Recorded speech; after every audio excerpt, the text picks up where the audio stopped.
Narito tayo ngayon upang matunghayan ang nakakakilig, napaka-sweet at talaga namang sobrang nag-trending na istorya ni Kalingap Tata at Ate Marian. Sa pagpapatuloy ng ating istorya ay pumunta nga si Kalingap Tata sa bahay ng isang dalaga na hindi niya inaasahan na masusungkit ito ang kanyang puso. At ito ay si Ate Marian. Si Ate Marian ay napakamasayahing babae nga at napaka-komportable kausap. Talagang napakabait din ito sapagkat kapag may kumakausap sa kanya ay ready na ready siya makipagkwentuhan at hindi siya supladang uri ng babae.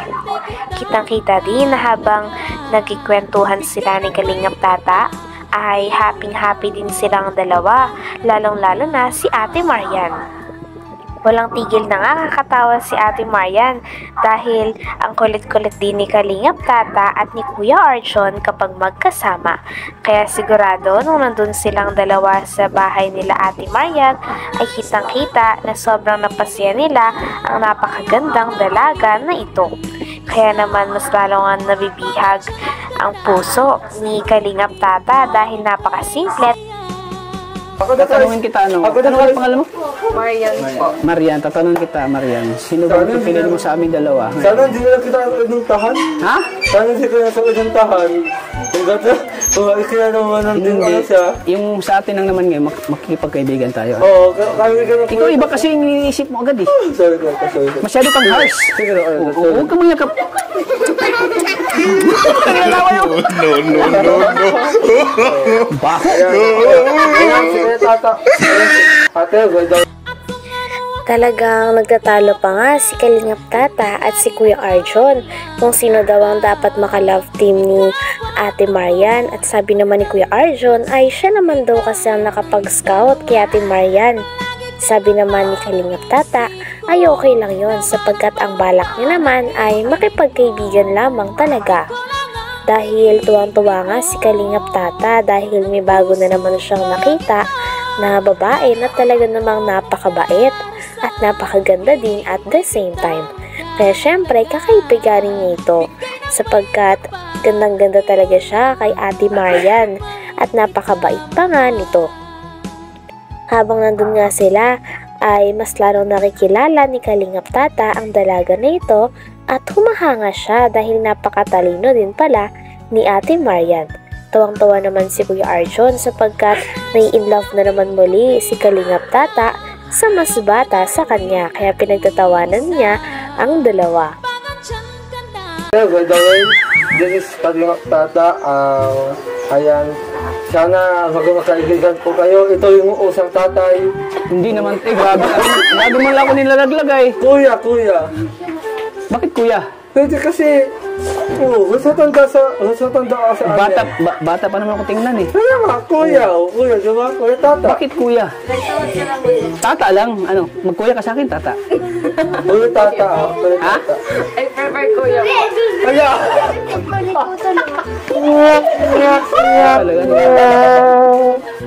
Nice to meet you, ano, Marian. Nice to meet you din po. Grabe, ang labot talaga ng kamay mo.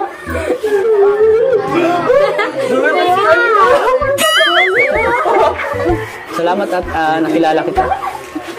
Dito ko lang pala makilala yung ano ko, yung maging kaibigan ko. At hindi lang maging kaibigan. Nagsabi na nga si Kuya Arjon na talagang dapat pasalamatan ni Kalingap Tata si Kuya Arjon dahil siya daw ang nakapag-scout kay Ate Marian. At dahil nga dito ay mas lalo na nagiging masaya si Kalingap Tata. Sabi pa ni Kalingap Tata ay balak niya daw sana na palagi nang pumunta sa bahay nila Ate Marian dahil gusto niya mas makilala ang dalaga. Na-curious naman si Ate Marian kung paanong pagkakakilala ba ang gusto ni Kalingap Tata. Sabi naman ni Kalingap Tata ay gusto niya lang daw talaga na maging magkaibigan sila at bahala na ang tadhana na ang magsabi kung saan talaga sila patungo. Kaya naman kilig na kilig din si Ate Marian. Soon ay magiging close mo pa. Magkikita pa tayo ulit. Okay na ba na magkita tayo ulit? Okay lang naman. Dito lang sa bahay niyo pa rin. In a way na ano po pagkikita. Ha? In a way na ano po pagkikita. Yung mag-uusap lang tayo, mustahan. Lumang diskarte na yan, Kuya Tats. Luma na yan. Luma nga pero ano, may dating. Kuya Tats yan. Salamat pala at ano, nakilala kita dito. Maraming salamat. Sa akin ko, pasalamat kasi akong naka-scout. Sige, pasalamatan lang kita. Salamat sa'yo, Arjun. Oh, ano ba yan? Nakatanong si ate ha? Oo naman. Ikaw kasi, pag nag-ano ka sa babae, binibigla mo agad. O, kaibigan lang kayo ni ate muna, ha? Magkaibigan. Oo, ang kaibigan. Magkaibigan. Oo. Antayin mo muna sa ilabot sa edad mo. Grabe naman. Tinanong naman nila kung ready na daw ba si Ate Marian na pumasok sa isang relasyon. Sabi naman ni Ate Marian na sa ngayon ay hindi pa talaga sapagkat kakagaling niya lang daw talaga sa isang breakup. At sabi pa nga ni Ate Marian na hindi magandang pumasok sa isang relasyon na galing pa lamang sa breakup dahil masasaktan lamang ang isang tao dahil hindi pa nag-heal ang isa. Ilang taon ko pag hintayin yun, grabe ka naman. Kasi si Maria nasa tamang edad din naman siya. Oo. Pero hindi kasi, Kuya Tats, marami kasing lumawalo sa pag-ibig. Wala bang naniligaw sa'yo? Wala bang Wala na. Wala. Binasted ko na po. Ah, lumabas na din. Wala yun. Pwede pala ano? Pwede. So ngayon po not interested. Pwede. Bakit? Bakit not interested ka? Grabe, English yun ah. Hindi, ang wala sa Pero kaibigan, pwede naman. Sana Marami naman din po akong kaibigan. Sana isa ako sa maging kaibigan mo. Ano? Kaibigan ka, Kuya. Bakit pala ayaw mong magkaroon ng manliligaw? Freshly break up pa lang po. Siya! Tamang-tama bro. Break up. Pwede tayong papasok dyan. Ayan. Kailangan pwede ba akong papasok? Papasok. Bakit bawal? Dahil naman sa sinabi ni Ate Marian na hindi pa nga siya ready na pumasok sa isang relasyon, ay sinabi naman ni Kalingap Tata na okay lang yon sapagkat hindi naman daw siya namimilit at talagang isa siyang uri ng lalaki na naghihintay sa kanyang gustong maligawan o sa kanyang gusto maging girlfriend. Kaya naman dahil dito ay mas naparatan nga si Ate Marian dahil hindi siya minamadali ni Kalingap Tata. Yan, hilig kong pumasok sa Bakit relasyon. bawal? Ano po, hindi po magandang way yung nakaka-break na tapos yung pasok ko. Sarili naman sa handa naman ako maghintay at alam ko naman nakaka-break up mo lang may ramdam pa siya. Oo, magdaran pa siya, ramdam pa niya yung sakit at papasok ka agad. Busted ka agad kung papasok ka kasi alam mo namang pumasok ka agad sa pumasok ka agad. Oo, tapos bigla kang papasok agad. Siyempre kung ako babae, ayaw ko talaga. Pero handa naman akong maghintay handa akong maghintay sa desisyon mo. So ngayon po ay nakilala lang natin.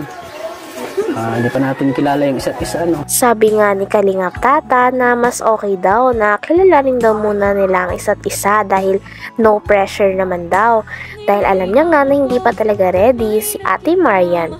Kaya naman handang-handa talaga maghintay si Kalingap Tata at pinapakita niya kay Ate Marian na handa siyang maghintay kahit gaano pa katagal para sa dalaga na si Ate Marian. Kilalanin muna natin yung isa't isa.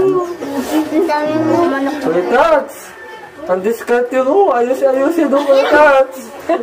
Alam ko may ako diskarte. Oo. Alam ko malaya ko diskarte Ang mo. diskarte mo kasi, pang-unang panahon pa yan. Dati mga diskarte mo, pang ngayon. Sinauna. Iba kasi yung diskarte mo eh. Mga diskarte ni Joey De Leon, tapos na Iba kasi yung diskarte mo noon at diskarte namin. Iba yung diskarte mo ngayon at diskarte namin. Yung sa'yo kasi ay yung diskarte mo kasi yung parang gusto mo agad anuhin yung babae. Ano? Parang gusto mo agad ka anuhin.